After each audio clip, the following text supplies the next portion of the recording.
morning, students. Welcome back to the class.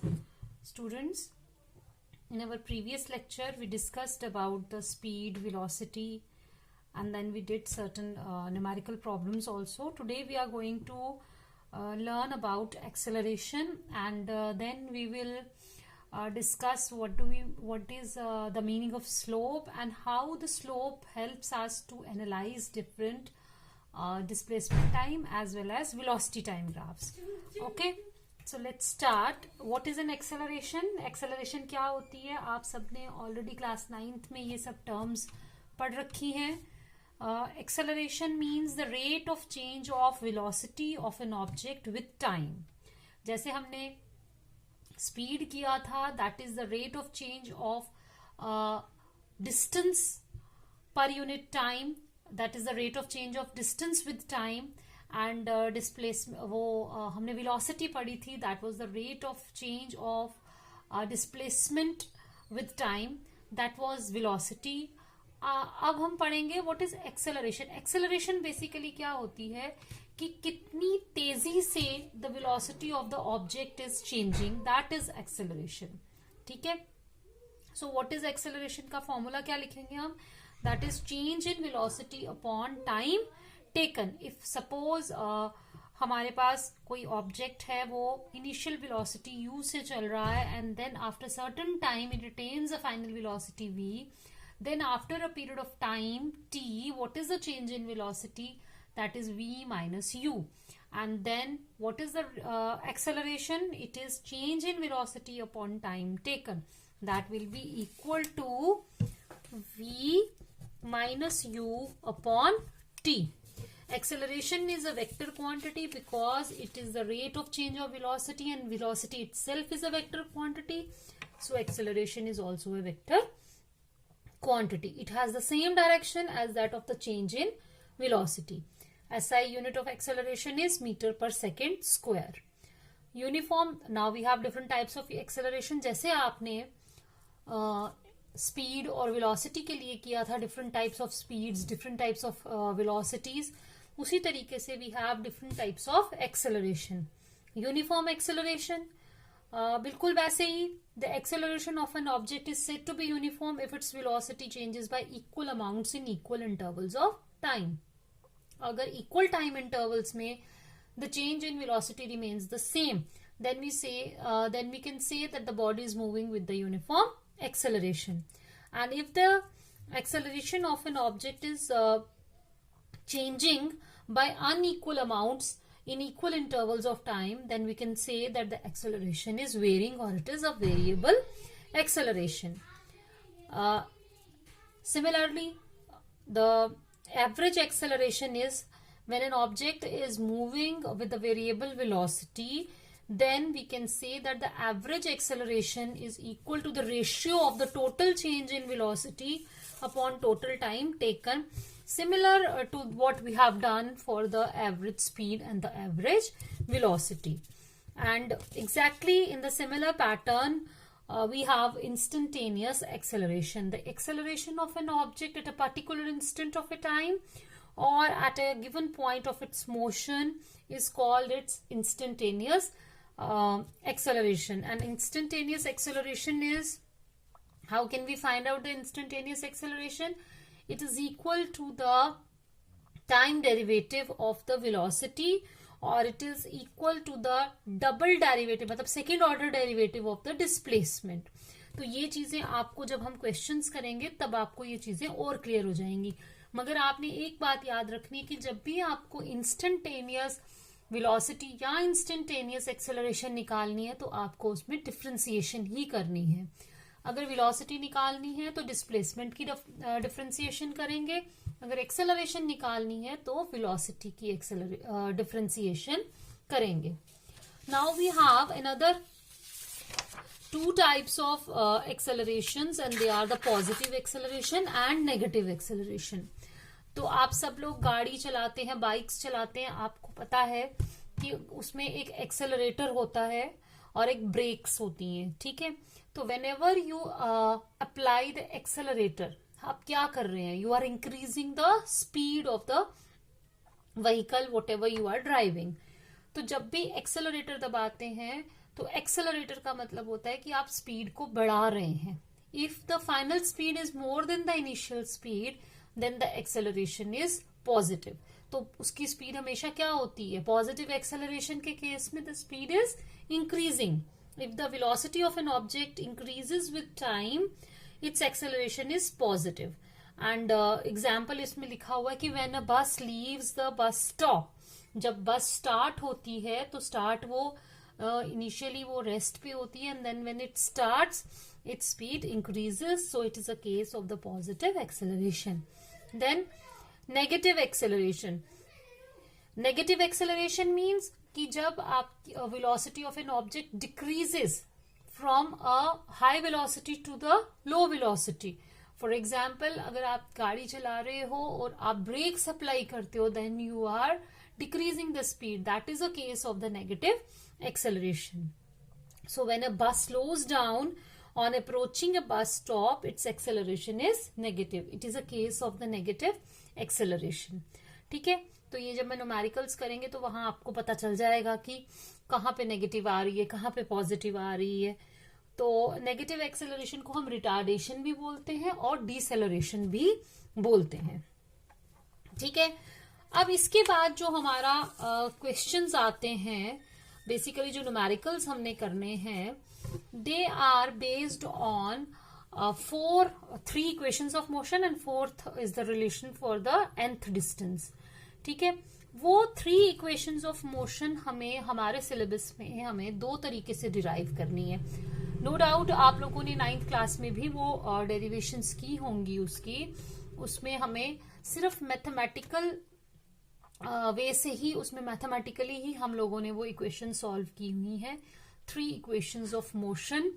लेकिन class 11th में हमें 2 अनदर वेज से उसको सॉल्व करना है, और उनमें से एक है ग्राफिकल और दूसरा है calculus.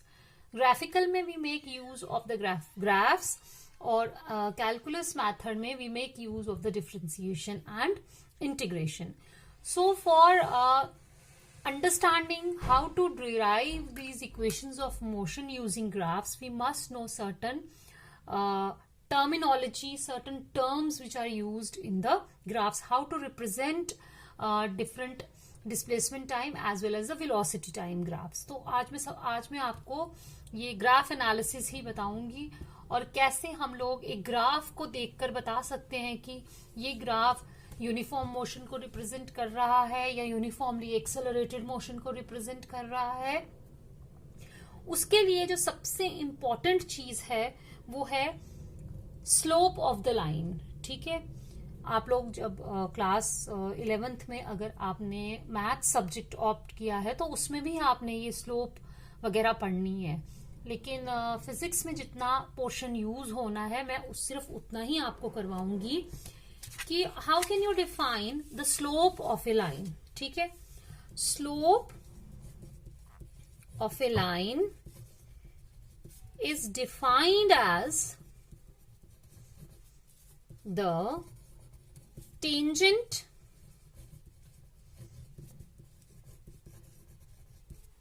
Of the angle which the line makes with the positive x-axis in the anti-clockwise direction. तो देखो हम स्लोप ऑफ द लाइन किसको बोलते हैं? ये है मेरी x-axis, this is y-axis. This axis represents positive x-axis, this axis represents positive y-axis. एक लाइन मैंने ले ली और ये इसने एंगल बनाया है theta with the positive x-axis. तो ये जो angle, and in the anti clock, याद रखिएगा positive angles are the angles which the line makes in the anti clockwise direction. ठीक है, तो पॉजिटिव एक्स एक्सिस के साथ इसका जो एंगल बन रहा है वो थीटा है. इस थीटा का जब हम टेंजेंट लेंगे, that tangent will represent the slope of this line, and slope को हम लिखते हैं m से. m is equal to tangent of theta. यहां से अब अगर हमारा ये जो theta, because tangent is an increasing function, as you increase the value of theta, the value of its tangent also increases. Sine theta और tangent theta जो है वो इंक्रीजिंग फंक्शंस हैं और कॉस थीटा जो है वो डिक्रीजिंग फंक्शन है। अभी आपको ज्यादा नहीं बता सकती, सिंपली ये बता सकती हूँ, आपने ट्रिग्नोमेट्री पढ़ी हुई है क्लास 10th में। तो एज यू इंक्रीजिंग का मतलब क्या होता है कि जैसे जैसे आप थीटा की वैल्यू इंक्रीज करते हैं साइन थीटा की वैल्यू भी बढ़ती है। उसके लिए अगर आप थीटा 0 लेते हैं तो आपको पता है साइन थीटा की वैल्यू कितनी होती है, वो भी 0 होती है। अब आप थीटा को इंक्रीज करिए फ्रॉम 0 डिग्री टू 90 डिग्री, तो साइन 90 की वैल्यू हो जाती है 1। तो जैसे जैसे आपका थीटा 0 से 90 जा रहा है, साइन थीटा की वैल्यू 0 से 1 जा रही है। Similar is the case with the tangent theta. उसमें आपकी जो वैल्यूज हैं वो 1 तक सीमित नहीं होती है, because tangent can have any value between -∞ to +∞, जबकि साइन की वैल्यूज लिमिटेड है फ्रॉम -1 टू +1।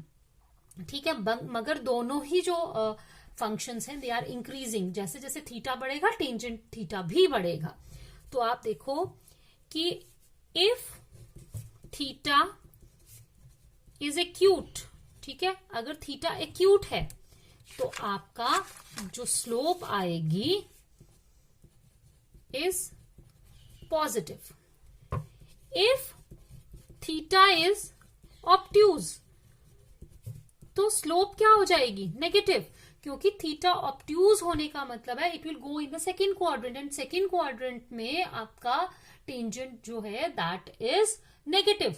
टेंजेंट की वैल्यू नेगेटिव होती है। आई होप कि आपने जो मैथमेटिकल टूल्स वाला चैप्टर है आपको चिप सर ने उसमें शायद ये बताया हुआ है कि जब हमारे पास 4 क्वाड्रेंट्स होते हैं, इसमें ऑल वैल्यूज पॉजिटिव होती हैं, इसमें सिर्फ sine and its reciprocal positive होता है, इसमें tangent and its reciprocal positive होता है, और इसमें cos and its reciprocal positive होता है। रेस्ट की सारी जितनी भी वैल्यूज होती हैं ट्रिग्नोमेट्रिक वो नेगेटिव रहती हैं।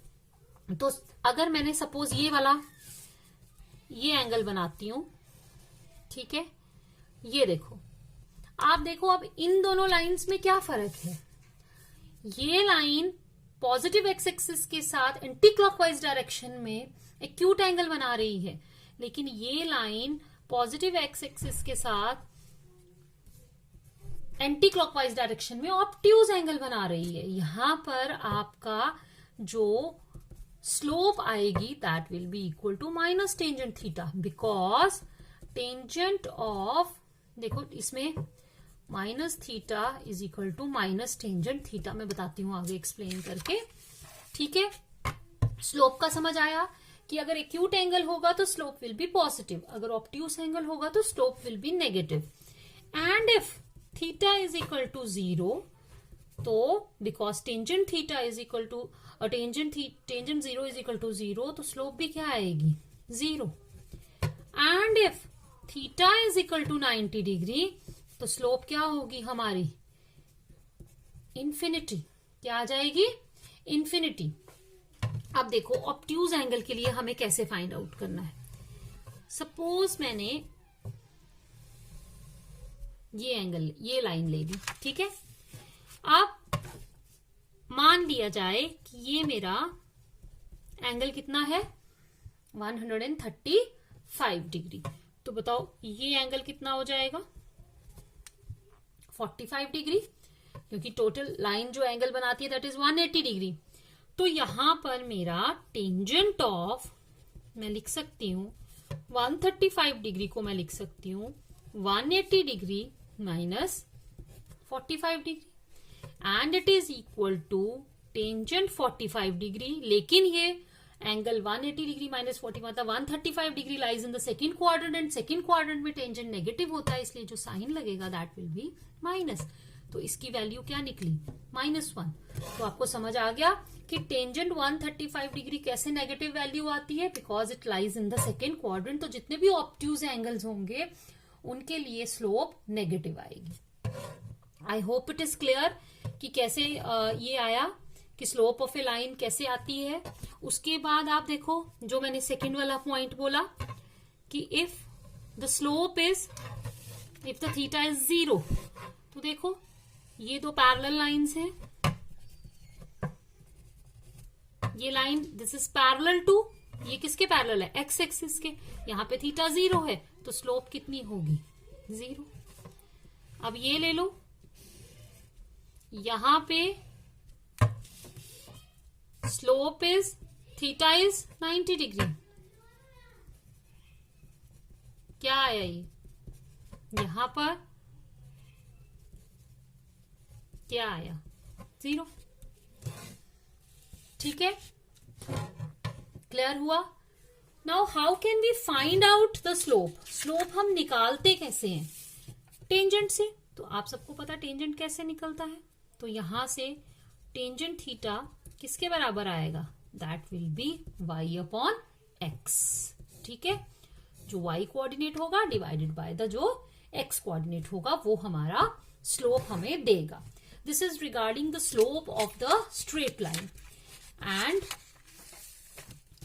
अगर स्ट्रेट लाइन है, इफ द स्लोप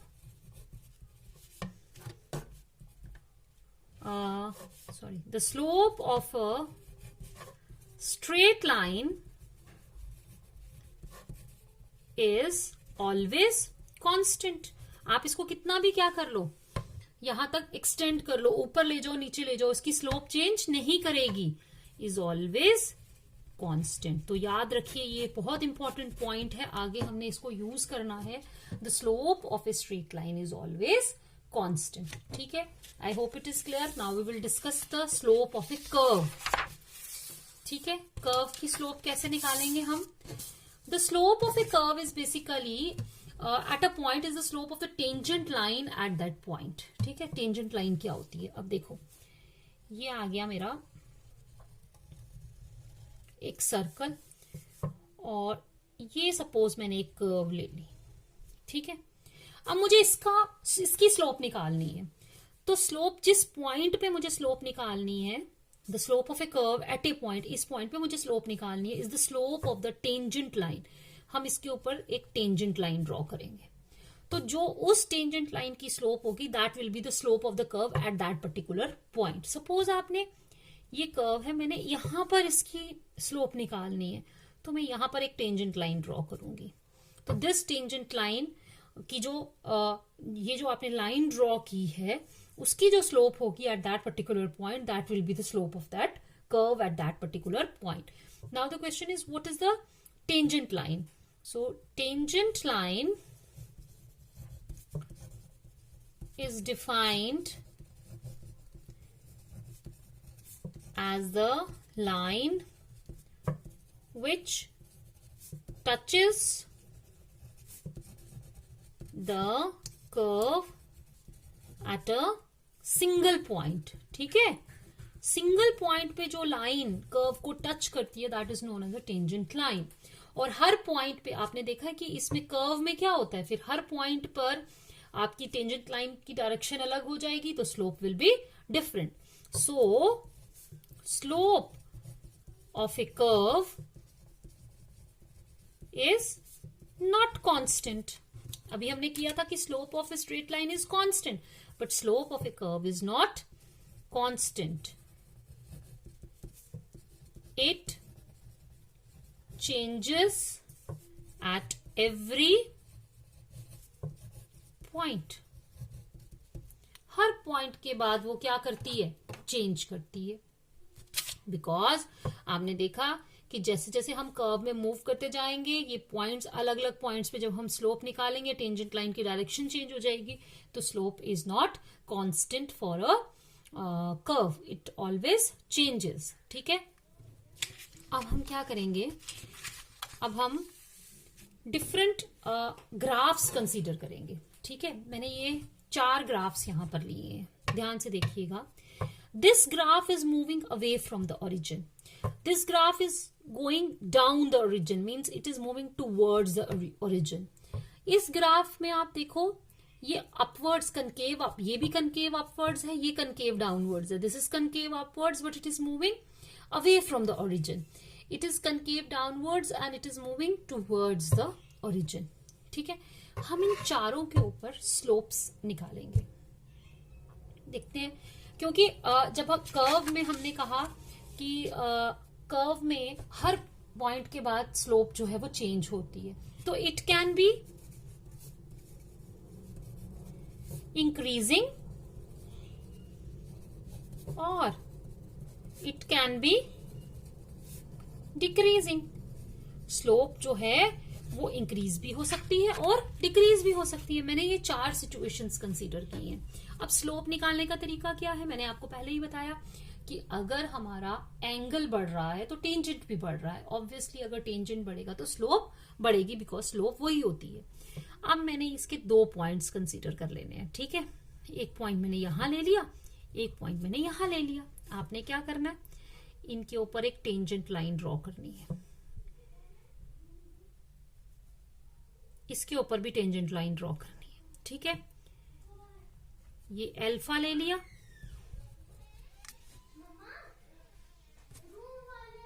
और एक बीटा ले लिया. देखो यहां पर अब मुझे बताओ कि beta is greater then alpha. Diagram से दिख रहा है. ये 2 पॉइंट्स ले लिए, beta is greater then alpha, so tangent beta will also be greater than tangent alpha. So slope of beta will be greater than slope of alpha.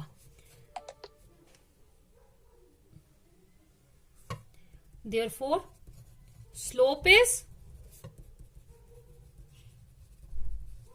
जैसे जैसे हम ऊपर जा रहे हैं, कर्व में ऊपर जा रहे हैं, स्लोप इंक्रीज हो रही है.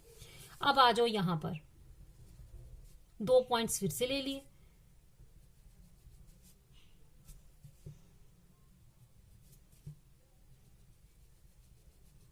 देखो ये आया अल्फा और ये आया मेरा बीटा. इस केस में देखो कौन सा एंगल बढ़ा है, अल्फा बढ़ा है. Alpha is greater than beta, so tangent alpha is greater than tangent beta, so m alpha is greater than m beta. इसका मतलब है कि जैसे जैसे हम ऊपर जा रहे हैं स्लोप इज डिक्रीजिंग.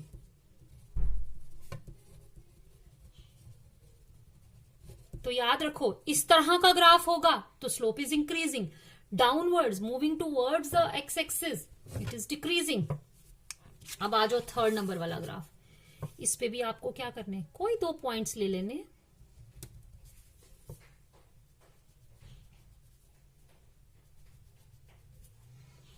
ठीक है,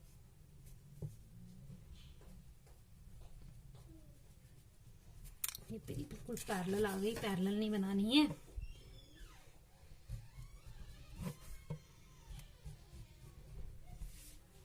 ठीक है, ये अल्फा और ये बीटा. ऑब्वियसली देखो इसमें बीटा वाला एंगल बड़ा है, टेंजेंट. ठीक है, m beta is, therefore slope is increasing. इस केस में स्लोप क्या हो रही है, इंक्रीज हो रही है. अब आ जाओ 4th केस, क्योंकि इनिशियली ये कम थी, फिर बाद में ये ज्यादा हुई तो इंक्रीजिंग. अब इस पे भी आपने 2 पॉइंट्स लेने हैं.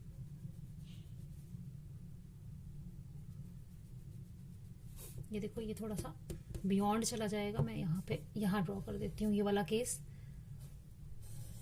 ठीक है,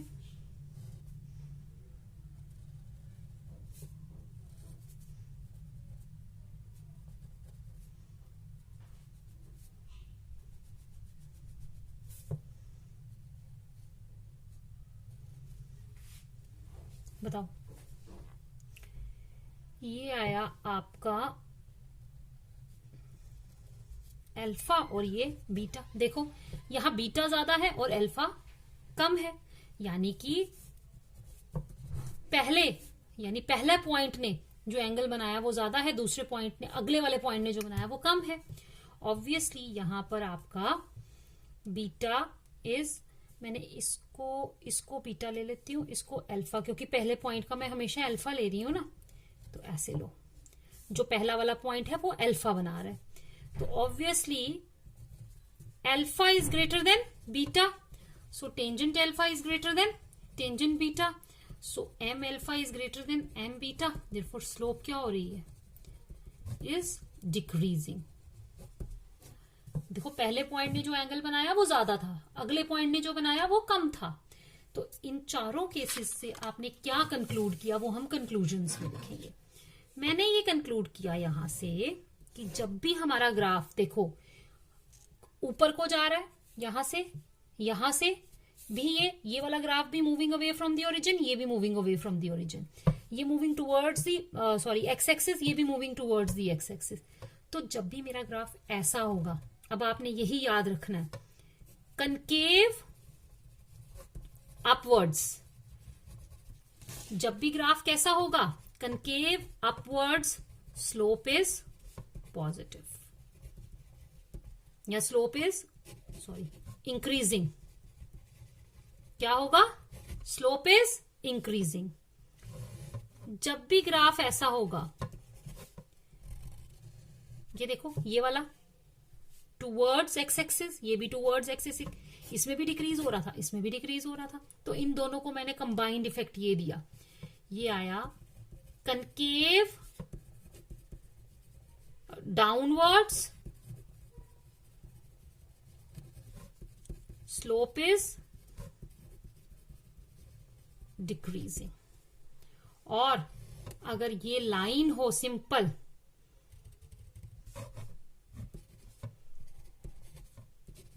स्लोप इज कांस्टेंट। तो हमने 3 कंक्लूजन्स ड्रॉ किए। इन तीनों, ये जो मैंने ग्राफ्स बनाए थे देखो, उनसे क्या हमने कंक्लूड किया कि जब भी हमारे पास कोई भी ग्राफ, कोई भी कर्व होगा, ठीक है, अगर वो ऊपर की तरफ कनकेव अपवर्ड्स है तो उसकी स्लोप इंक्रीज हो रही है। बस अब आपने और कोई एंगल नहीं निकालने, अब आपकी बस आपने शेप्स याद रखनी है। अगर डाउनवर्ड्स हुए तो स्लोप डिक्रीज कर रही है, और अगर स्ट्रेट लाइन हुआ तो उसकी स्लोप कांस्टेंट है। अगर आपको ये स्लोप समझ आ गया, जिस बच्चे को स्लोप्स का कॉन्सेप्ट समझ आ जाता है उसके लिए वेलोसिटी टाइम ग्राफ या displacement time graph, distance time graph study करना बहुत आसान हो जाता है, क्योंकि वहां पर सारा कॉन्सेप्ट हमने ये स्लोप्स वाला ही लगाना है। ठीक है, अब आ जाओ, हमें क्या निकालना है, हमें निकालनी है अब displacement time graph. Displacement time graph मतलब एक तरफ अब हमारा टाइम आ जाएगा और एक तरफ हमारी डिस्प्लेसमेंट आ जाएगी। ठीक है, सबसे पहले तो मैं आपको बताऊंगी कि हमने इसमें स्लोप जो निकालते हैं वो रिप्रेजेंट क्या करती है। सपोज ये मेरा एक ग्राफ आ गया, मैंने डिस्प्लेसमेंट टाइम ग्राफ को प्लॉट किया और मेरा जो ग्राफ आता है that is a linear graph, a straight line graph. मैंने इस राइट एंगल ट्राइंगल को कंप्लीट किया, ये मेरा आ गया थीटा। अब हमने पढ़ चुके हैं हम कि जब भी हमारे पास कोई भी स्ट्रेट लाइन होगी तो उसका अगर हमें टेंजेंट निकालना है तो वो कैसे निकालना है, स्लोप ऑफ द लाइन, और वो स्लोप ऑफ द लाइन को रिप्रेजेंट करेगा tangent, is equal to tangent theta. And here in this graph tangent theta किसके बराबर आ रहा है, दैट विल बी एस, और यहां से लेकर यहां तक क्या है ये t, that is equal to, ठीक है। तो स्लोप ऑफ कौन सा graph, displacement time graph is equal to s by t, and it is nothing but it is equal to velocity. ठीक है, अब आपने एक चीज हमेशा के लिए याद रखनी है कि slope of displacement time graph क्या रिप्रेजेंट करता है, वेलोसिटी, क्योंकि हमने निकाल के देखा क्या रिप्रेजेंट करता है, तभी मैंने आपको स्लोप पढ़ाया। अब अगर आपको स्लोप वाले पॉइंट याद है तो आपको वेलोसिटी वाले आराम से हो जाएंगे कि how the velocity is changing according to these displacement time graphs. तो देखो यहां से जो हमने स्लोप का कॉन्सेप्ट पढ़ा वहां से हमें पता चल गया कि जो स्लोप है लाइन की वो कैसे निकलती है, टेंजेंट थीटा से। टेंजेंट थीटा कैसे निकलता है, परपेंडिकुलर अपॉन बेस से। हमने एक डिस्प्लेसमेंट टाइम ग्राफ ले लिया, उसमें हमने टेंजेंट निकाली उस ग्राफ की, तो जब टेंजेंट निकाला that represents s upon t and that is equal to velocity, तो हमारे पास एक कॉन्सेप्ट आ गया कि अगर हमारे पास डिस्प्लेसमेंट टाइम ग्राफ दिया होगा तो उस ग्राफ की जो स्लोप होगी वो किस क्वांटिटी को रिप्रेजेंट करेगी, वो रिप्रेजेंट करेगी वेलोसिटी को। ठीक है, अब हमारे पास डिफरेंट सिचुएशंस आती हैं ग्राफ्स की और हमें पता चल जाता है, हम एनालाइज कर सकते हैं। अब हमें क्योंकि अगर हमने कॉन्सेप्ट पढ़ लिया है स्लोप्स का कि कैसे स्लोप चेंज होती है, तो हम आराम से बता सकते हैं। मैं आपको डिफरेंट ग्राफ्स ड्रॉ करके देती हूं यहां पर। ठीक है, देखो एक कंडीशन आ गई मेरी, ये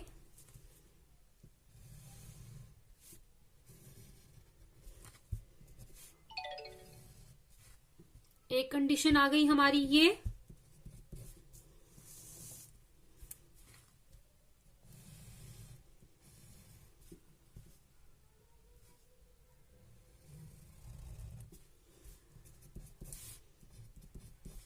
ठीक है।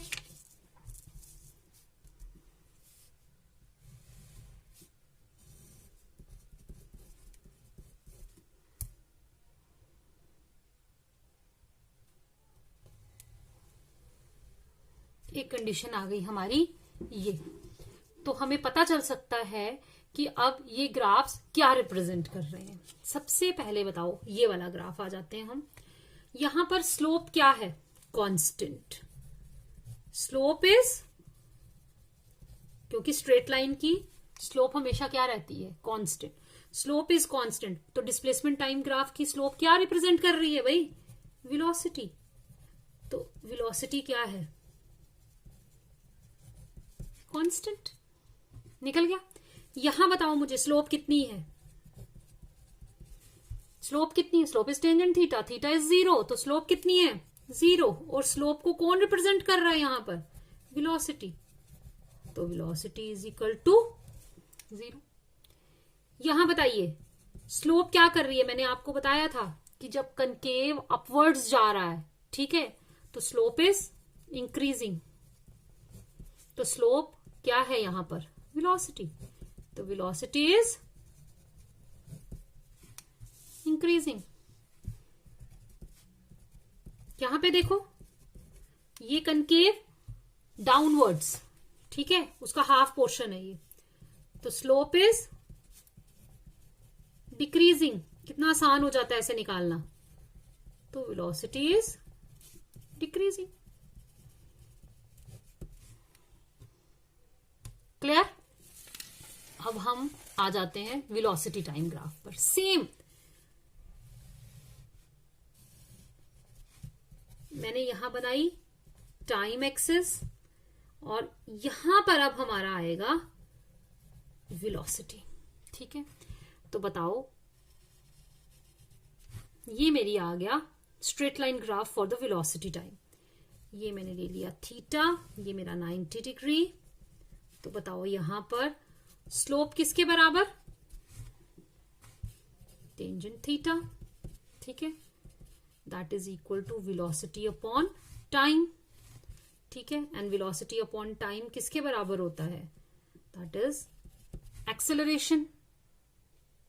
क्योंकि यहां पर आप चेंज इन वेलोसिटी अगर बोलेंगे दैट इज वी, यहां पर क्योंकि जब time t, now from here slope is equal to velocity upon time is equal to acceleration. तो यहां पर दिस वेलोसिटी, यहां पर मतलब यहां से जब टाइम t इक्वल टू 0 था तो वेलोसिटी वाज 0। जो यहां पर पहुंचे time t equal to t पर, वेलोसिटी इज v। तो it can be written as v minus 0 upon t minus 0 and that is equal to acceleration. ठीक है, यानी this is change in velocity upon change in time. तो क्या conclude किया आपने कि slope of velocity time graph क्या represent करती है? Represents acceleration. जिस तरीके से slope of the displacement time graph velocity बताती है, उसी तरीके से slope of the velocity time graph क्या रिप्रेजेंट करती है? एक्सेलरेशन। अब मैं यहाँ पर एक ग्राफ बनाऊंगी और उसी में आपको डिफरेंट पोजीशंस बता दूंगी। ये टाइम आ गया, ये हमारी वेलोसिटी आ गई। एक मेरा ये सिचुएशन आई, एक ये आई, एक ये आई और एक ये आई। ठीक है, देखो यहां पर भी स्लोप डिक्रीज कर रही थी। अब ये वाला ले लो, जैसे आप इसमें ये वाली पोजीशन भी बता सकते थे।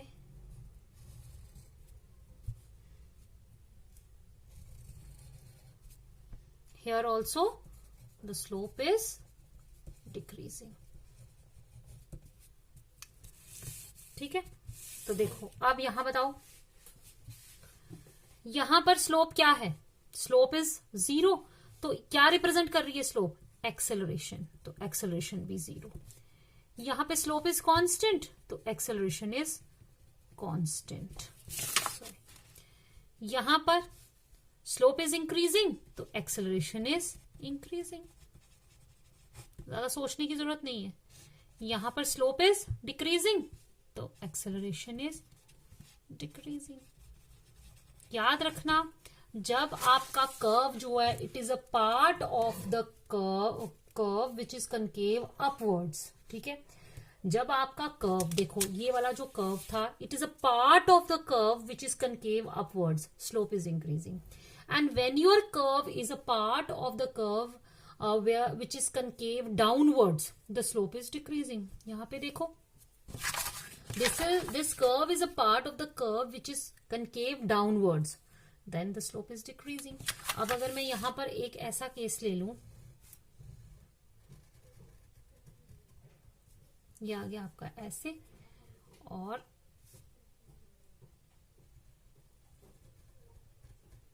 ये देखो, this is a part of the curve where the slope is where the curve is concave upwards. यहां पे क्या होगा? स्लोप इज, बिना सोचे, इंक्रीजिंग, वेलोसिटी इज इंक्रीजिंग।